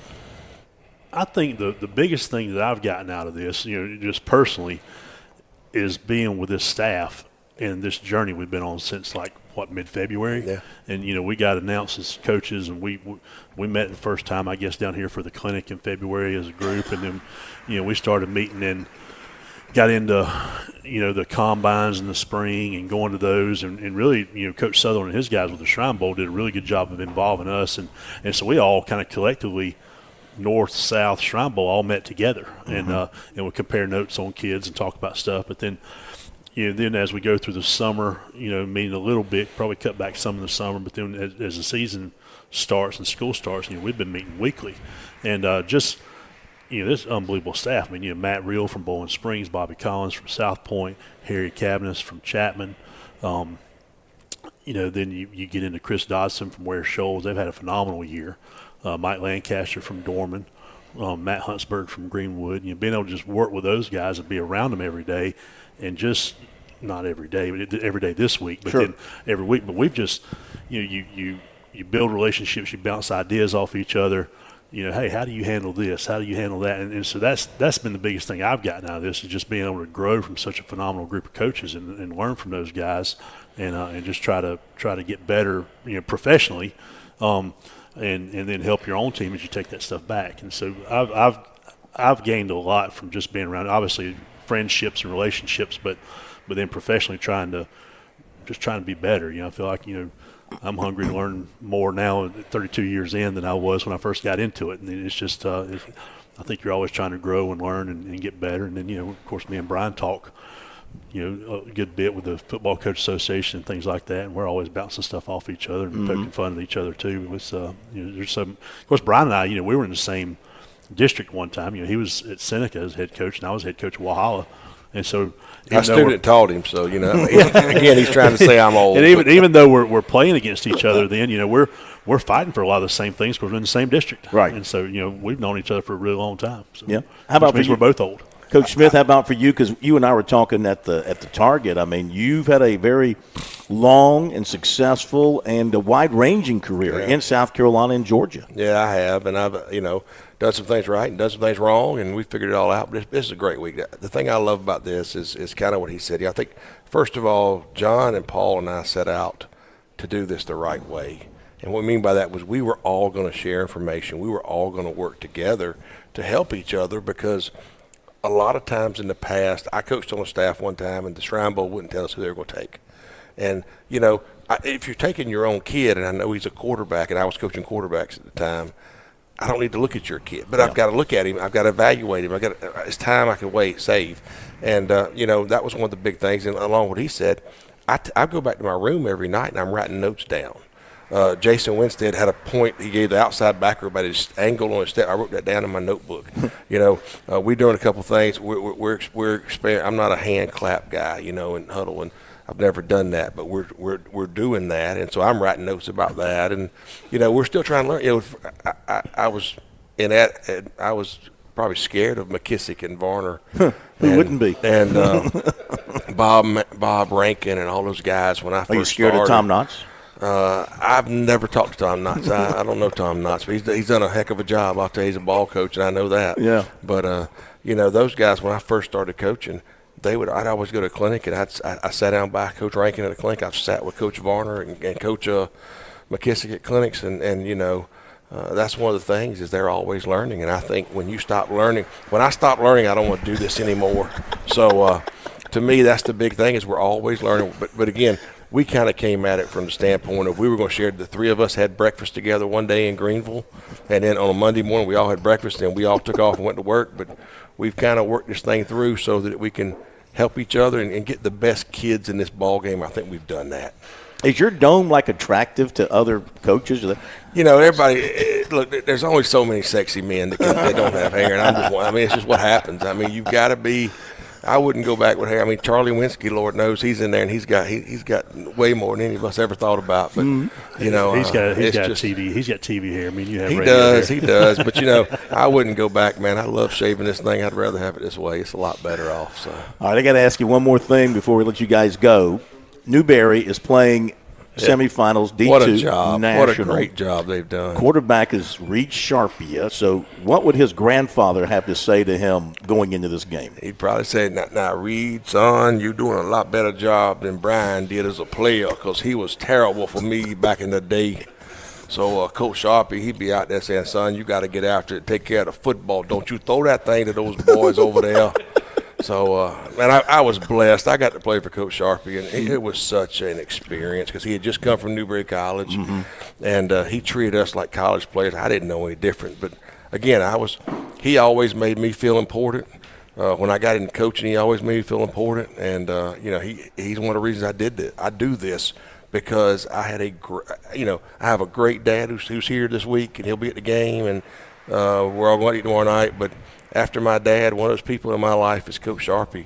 And he's a South Carolina High School Football Hall of Famer, but I can't imagine a better. We weren't real good, and I'm probably part of that problem because I had to block, and sometimes I missed some. And Coach Sharpie told us one time we played at Orangeburg, and we won the game. We didn't have a lot of offense. He said, now, Brian, I'm going to turn you boys around to face the backfield because we got negative yards rushing.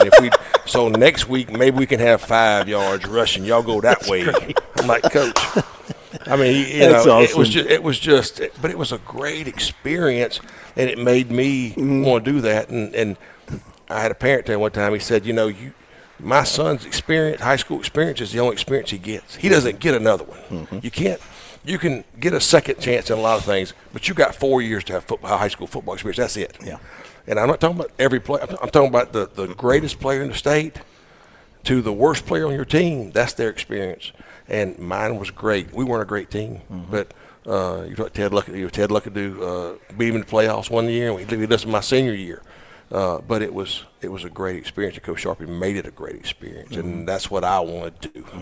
Gentlemen, we thank you. You're just you two are role models for all coaches in South Carolina. I think everybody should follow y'all's lead. Not necessarily, I'm not talking X's and O's. I'm talking about as people. So appreciate what y'all do and appreciate what you're doing for the game, and we look forward to seeing a hard-hitting contest. I was out there listening to the North, the little pep talk you gave the guys the other day. This is a physical game.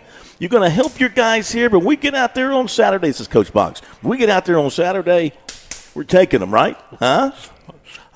We want to get after it. I've been working this game for several years, and I hope this thing's a shootout and it's just a great game. And these kids go out there and make plays on both sides and get after it. Obviously, you want to win. It's going to be a lot of fun. We know that. Win or lose, it's going to be a lot of fun. But these guys, it's going to be a these great kids day. deserve it, and it's going to be great. It's always a great day. Great weather. I've stood out there helping this game before. It's been freezing rain and pouring down and cold, and it's going to be a beautiful day Saturday. You know, Phil, coming out today, too, we did the thing at Target where the kids get to go, and our players – we did the whole 6-7 thing with them, and they got to go and buy those kids. They're buying kids Christmas presents for the kids' parents and brothers, and that might be some of them. That's the only presents they're going to get. Yeah. And if for no other reason we're here than to do that this week, it's a great week. Absolutely. And a lot of those kids, they get a gift card to take the kids that they give them to use it. But a lot of these kids, they're using their own money to help those kids buy their stuff. They did that. Like, Coach, I'm going to help them out. And you can't put a price on that. That's awesome. Yep. Guys, thank you so much. Thanks, Phil. Enjoy the appreciate what you do for football. We appreciate everything. We don't do anything. Yes, we just try to ride along with you guys. And thank you so much for spending time with us. We enjoy riding along and listening to you on the radio on Friday nights and different times. You got it, sir. Take care. Appreciate y'all. And good luck on Saturday. And we'll be hearing more from them on Saturday at the ball game as Coach Scott Early will be on the sideline talking to the coaches, chopping it up with them. You guys go have a good time inside, and we'll be back. Bergie will rejoin us. We got a few recruiting notes and more text messages to hit up. Be back in a moment. Hi, I'm Jim Corbett. I've been an attorney for more than 30 years. There's one thing I've learned about injury cases. It's you need the personal touch. You need the lawyer to get to know you and describe your damages. You don't want a case manager talking to an insurance company and then talking to you and then talking to maybe to a lawyer with limited experience at the last minute to try to settle a case. I talk to you. I find out what your case is about. Jim at JimCorbettAttorney.com. Jim at JimCorbettAttorney.com for your injury cases. Traveling can be the worst, especially when you can't find your favorite show. Well, don't worry. We've got the perfect way to keep up with everything happening in the Palmetto State when you're away from home.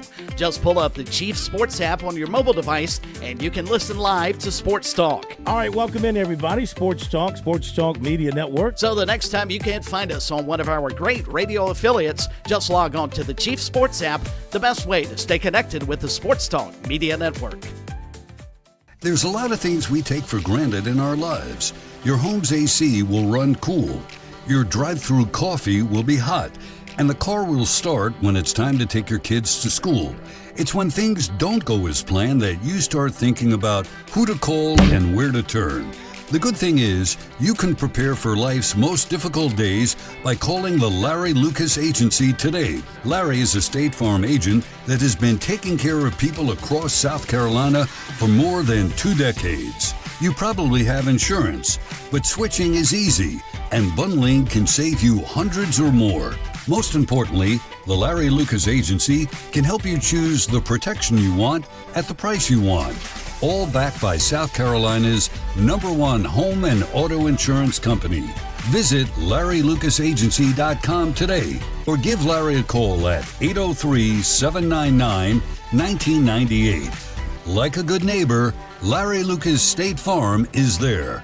180! Let's do it! Many of South Carolina's top high school seniors meet in one unforgettable showdown in Myrtle Beach. It's the 78th Annual Touchstone Energy Cooperatives Bowl. Hi, I'm Phil Kornbluth. Join me Saturday, December 13th at noon, live on your Sports Talk Media Network affiliate and streaming on all of our social media channels. Don't miss the pride, the passion, and the tradition of the Touchstone Energy Bowl, powered by your local Touchstone Energy Cooperatives. Get your tickets now at TouchstoneEnergyBowl.com.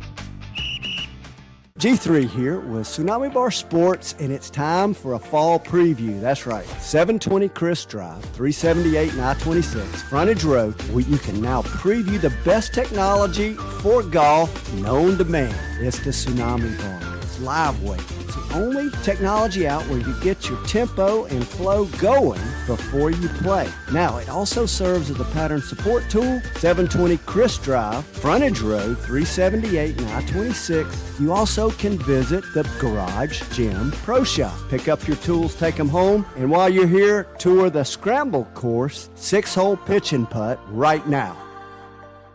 The Sports Talk Recruiting Report is sponsored by Seawell's Catering.